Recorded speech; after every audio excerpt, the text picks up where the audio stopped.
The house smelled of cinnamon and old books, the kind of warm scent that wrapped around you like a soft blanket. Grandma's birthday had always been one of those rare days where the whole family managed to gather under one roof. No phones, no distractions. Just voices, laughter, and the faint creak of the old wooden floorboards that had seen generations come and go. I arrived that morning with my hair still damp from a hurried shower, clutching the gift I had chosen carefully, imagining the sparkle in Grandma's eyes when she opened it. A delicate porcelain teacup, painted with tiny violet flowers, something I knew she would cherish because she had always loved small, thoughtful things. The living room was buzzing with relatives, cousins squabbling over a board game, uncles debating loudly about politics, and aunts fussing over the layers of food laid out on the dining table. The centerpiece was Grandma, sitting in her worn armchair, a crown of gray curls framing her gentle, lined face. Her eyes twinkled when she saw me, the corners crinkling in a way that always made me feel safe. "Ah, my little star," she said, her voice soft but full of warmth. "Come, give me that hug." I leaned down to embrace her, and she inhaled the familiar scent of my shampoo, smiling wider. Then came the moment that everyone had been waiting for, the gifts. My parents handed me a small, neatly wrapped box. Their expressions were unusually guarded, a tightness around their mouths that made my stomach twist. My fingers fumbled with the ribbon, tearing it carefully, my anticipation building. I held the box up, expecting a small treasure inside, but when I lifted the lid, nothing. Empty, nothing. I blinked. My hands hovered over the void for a heartbeat too long, as if maybe I had missed something. The sound of plastic and paper wrappings crinkled faintly as others around me shifted, waiting for me to react. I felt my cheeks heat, a rush of embarrassment flooding my chest. "Is it a joke?" I asked, my voice trembling. My mother's lips pressed into a tight line. My father's jaw twitched, but he said nothing. They exchanged a glance that felt like a silent apology, or worse, silent mockery. I couldn't tell which. Grandma leaned forward slightly, her hands resting on her knees. She didn't smile, didn't scold, just observed me with a gaze so steady that it made me feel like she could see everything I was thinking. My cousins started whispering and giggling behind me, their eyes darting toward the empty box. "You should have seen your face," one of them said, trying to stifle a laugh. I wanted the floor to swallow me whole. My gift, a labor of love, carefully chosen, wrapped with my own hands, suddenly felt meaningless in the midst of this humiliation. The room's warm atmosphere seemed to collapse inward, leaving me exposed, small, and oddly hollow. Why would they do this? I muttered under my breath, almost hoping Grandma hadn't heard. But she had. Her eyes softened in that way that always made my heart ache. The way they could carry sorrow, love, and understanding all at once. "Sometimes things are not what they seem, my dear," she said quietly, as if speaking to herself more than to me. I wanted to ask her what she meant, but before I could, the adults began guiding the attention elsewhere. Another round of cake, another round of chatter, and the empty box sat in my lap like a weight heavier than anything I had ever held. I tried to smile politely, to pretend I wasn't crushed, but every second felt like a slow, quiet humiliation. My parents avoided my eyes, and that hurt worse than the empty box itself. I could feel the sting of betrayal, a raw, cold feeling that gnawed at my chest. They had chosen somehow to turn what should have been a celebration into a silent judgment of me. And yet, in the corner of the room, Grandma watched me, not with pity, but with something else, a knowing look that made my heart skip. Even in my shame, I couldn't help but feel that she had a plan, that maybe, just maybe, she had left me a key in all of this that I hadn't yet seen. I clutched the box tighter, feeling the emptiness not just in my hands, but echoing in my heart. Whatever Grandma knew, whatever she intended, it was waiting for me to discover it. And in that quiet despair, a spark flickered, a sense that perhaps this humiliation was not the end, but the beginning of something I couldn't yet understand. The house had finally quieted down, the party had ended, the cousins had gone home, and the smell of cake lingered faintly in the air like a reminder of the day's chaos. I sat alone on the faded floral couch in Grandma's living room, the empty box still clutched in my hands. It felt heavier than before, a symbol of the unspoken disappointment I carried. My parents had left to tidy up the car. Though I suspected they were more concerned with leaving before anyone noticed their awkward smiles. That's when Grandma appeared, her slippers making soft tapping sounds against the hardwood floor. She held something small in her hands, a folded piece of paper that looked worn and delicate, almost fragile with age. Her eyes, sharp and knowing, met mine. "I think it's time you had this," she said, her voice calm, carrying that quiet authority only she possessed. I blinked, my curiosity mixing with lingering frustration. "A note?" I asked. She nodded, settling into the armchair opposite me. "Yes, I think it will explain more than what happened earlier." I hesitated, then carefully unfolded the paper. The handwriting was unmistakable, Grandma's loops and curls, uneven in places but beautiful, deliberate. My eyes skimmed the first few words, and then everything changed. "My dear, I know today felt like a small betrayal. I see the hurt in your eyes, and it breaks my heart that those who should have celebrated you instead caused you confusion. But the empty box is not what it seems inside. There is something far more precious than any object your hands could hold. To find it, you must follow the instructions in this note carefully. Do not rush, do not doubt. And remember, this is not just about the gift. It is about understanding, patience, and your own courage." I froze. Instructions, courage, understanding. My mind raced. Had Grandma truly orchestrated this? Had she let my parents embarrass me on purpose, only to guide me afterward towards something? I felt a strange mixture of awe and anger.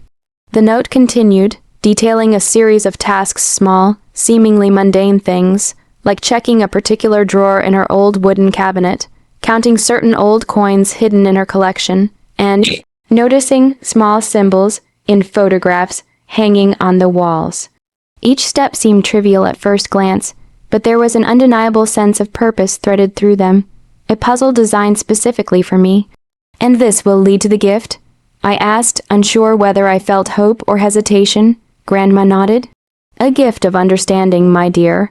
Perhaps even a lesson for those who try to diminish you today. Sometimes, the sweetest justice is hidden in patience, not anger."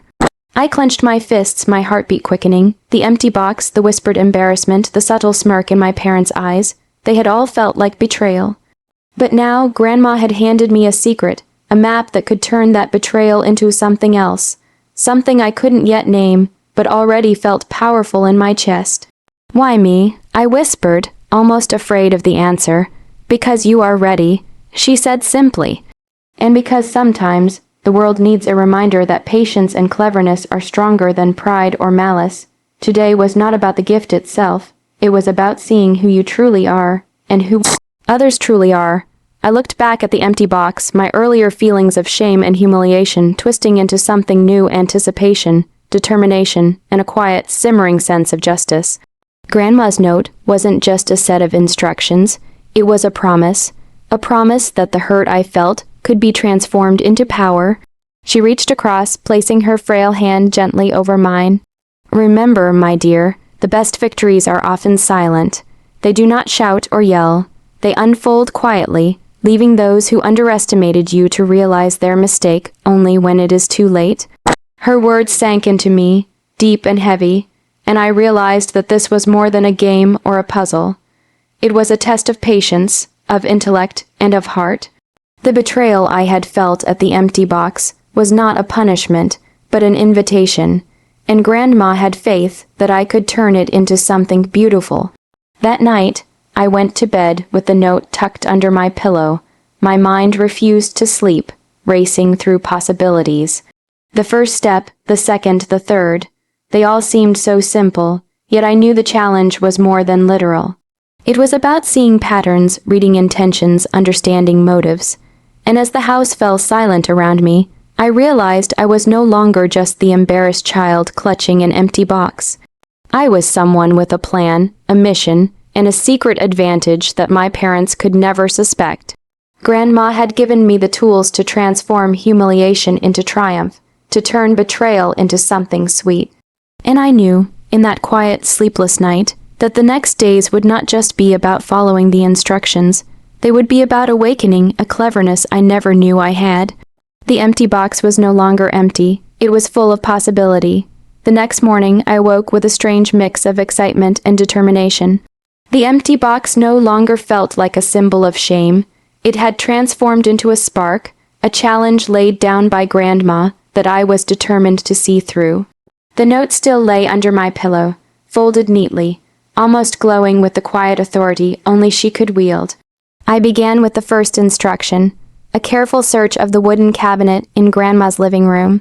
Each drawer creaked in protest as I opened them, the scent of old pine and thyme, long, forgotten keepsakes filling my senses.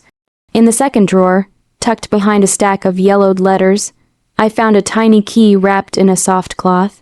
My pulse quickened. This was the first tangible clue that Grandma had promised, the first step toward turning humiliation into subtle triumph. The next steps required patience and observation. The note had instructed me to examine the old photographs lining the walls, to count coins hidden in a small porcelain dish, and to look for tiny symbols etched into the frames. Each small discovery felt like a victory, a secret triumph that no one else could see. I began to understand that the gift wasn't material. It was a journey, a lesson in noticing what others overlooked, in taking control of a situation that had once made me feel powerless. Days passed. I followed every instruction meticulously, feeling a growing sense of purpose with each completed task. The more I engaged with the puzzle, the more I realized that this wasn't just about the box or my parents' careless humiliation. It was about proving, first to myself, that I could turn embarrassment into empowerment. The final step brought me to the attic, a place I had avoided as a child because it smelled of dust and memories. The note had mentioned a hidden compartment in the floorboards, marked with a tiny star symbol that only careful observation could reveal. I found it after a long search, my fingers trembling as I lifted the board to reveal a small chest. Inside was not jewelry or money, but something far more valuable, a collection of letters, photographs, and a small ledger detailing family secrets, legacies, and stories that my parents had long dismissed. But the most important discovery was a letter addressed specifically to me. Grandma had anticipated the day I would uncover it. Her words were simple but devastatingly effective. This chest is yours now, as is the power it represents. Your parents may have thought the empty box would shame you, but the truth is now in your hands. How you use it is up to you. Remember, sometimes the sweetest revenge is not in anger, but in showing that you are wise, patient, and clever enough to rise above petty humiliation. I smiled a slow, triumphant smile that I knew my parents would never forget. I understood in that moment that Grandma's lesson was not just about cleverness or patience. It was about turning betrayal into an opportunity, about transforming what had once hurt me into a tool of quiet justice. The next family gathering came sooner than expected. My parents, as usual, attempted to present themselves as composed and cheerful, but I noticed the slight tension in their shoulders, the way their eyes flickered toward me more often than necessary. I had already prepared my subtle plan, inspired by Grandma's guidance. I casually brought out the chest during dinner, letting it sit on the table as though it were a mere curiosity. I found something interesting in the attic, I said lightly, opening the lid to reveal the carefully preserved letters, photographs, and ledger. My parents' expressions changed from polite disinterest to shock, their composure cracking in ways they could not fully hide. "Oh, you found that?" my mother asked, her voice tight. "Yes," I said softly, letting the weight of the moment settle. "It seems there are things we didn't know about our family, and about each other." I could feel the power in that moment, the quiet, undeniable shift. The embarrassment of the empty box had been replaced with a recognition of my patience, intelligence, and subtle cunning. My parents realized, perhaps for the first time, that their attempt to humiliate me had not diminished me. It had set me on a path to a kind of victory they could neither contest nor undo. Grandma, watching from across the room with a faint smile, nodded ever so slightly, as if to say, "Well done." I knew then that the sweetest revenge wasn't in confrontation or anger. It was in the quiet satisfaction of rising above betrayal, in letting patience, intelligence, and courage speak louder than shame ever could. And as my parents looked at me, a mixture of awe and guilt on their faces, I understood that Grandma's empty box had been far from empty. It had been full of potential, waiting for me to claim it. The empty box had given me the key, the note had given me the path, and now I held the victory in my hands. The days after I revealed the attic chest were quiet, almost surreal. The house still smelled faintly of cinnamon from Grandma's birthday, and the hum of daily life resumed around us, but something had shifted. The subtle power I had felt in that moment of revelation lingered, a quiet, unshakable awareness that I had not just survived the humiliation of the empty box, I had transformed it. My parents were quieter than usual, their glances toward me hesitant and cautious, as if they were navigating unfamiliar territory. I could sense the awkward guilt that hovered beneath their forced smiles. They tried to maintain normal conversation, asking about school, friends, and the chores I was responsible for. But there was a tension I could not ignore. One evening I found my mother alone in the kitchen, washing the dishes while humming softly. I approached her carefully, carrying the memory of that empty box and the chest I had uncovered. "Mom," I began, my voice gentle, "I want to talk about what happened that day at Grandma's birthday." She froze for a moment, a sponge in her hand, before setting it down with a faint clink. Her eyes, usually so guarded, looked weary and uncertain. "I suppose we need to," she admitted softly. I didn't realize how it would make you feel. We thought it would be funny, harmless, but I see now it wasn't." Her words weren't exactly an apology, but they carried a weight of recognition that I had craved for weeks. I let her feel that moment fully, letting my quiet satisfaction settle in my chest. This was part of the lesson Grandma had instilled. The true power of patience and intelligence is not in confrontation, but in allowing others to realize their errors themselves. I told her about each step I had taken, following Grandma's note, discovering the letters, the coins, and the photographs. I described the chest in the attic, the final letter Grandma had written for me, and the way it had transformed my understanding of the family's history. I noticed her posture shift, a mixture of awe and humility softening her features. Grandma always had a way of teaching lessons, she murmured, almost to herself. "Even if it's in a way we don't always understand at first." I nodded, feeling a profound connection not only to Grandma, but to the wisdom she had imparted. "It wasn't just about what was in the box or the chest," I said, my voice calm but firm. "It was about how you and Dad underestimated me. Grandma knew that I could turn the situation around, and she wanted me to learn that power isn't in embarrassment. It's in patience, observation, and cleverness." And my father, who had been standing quietly behind her, finally spoke. "You've really handled this well," he said, his voice low, careful. "I suppose we never expected you to take it so gracefully." Graceful, the word made me smile inwardly. That was precisely the point. My revenge had never been loud, vindictive, or angry. It had been deliberate, subtle, and, above all, empowering. I had shown my parents that I was capable of rising above their small cruelty, turning it into something meaningful and transformative. Later that week, Grandma called me to sit beside her on the porch. The spring air was warm, carrying the scent of flowers and the faint buzz of bees. She handed me a cup of tea, her hands steady despite the faint tremor of age. "You see," she said softly, "life often hands us empty boxes, sometimes from those we love most. But it is not the emptiness that defines us. It is what we do with it. You have turned hurt into wisdom, humiliation into triumph. That is the sweetest revenge of all." I watched her, feeling the depth of her words sink into me. The empty box, the whispered betrayal, the note, the chest, all of it had been a lesson in disguise. And I had learned it fully, quietly, and completely. When I returned to my room that evening, I placed the empty box on my desk, not as a symbol of shame, but as a reminder. A reminder that even in moments of betrayal, there is always a path forward, sometimes hidden, sometimes quiet, but always powerful for those willing to see it. And as I traced the lines of Grandma's handwriting in my memory, I realized that revenge had never been about hurting anyone. It had been about claiming my own strength, reclaiming my dignity, and understanding that even the smallest acts, like giving an empty box, can hold the seeds of wisdom and empowerment if you know how to find them. The empty box had given me much more than a lesson. It had given me a story, a legacy, and, most importantly, the courage to rise above. And as I looked out at the fading sunset, I understood one final truth.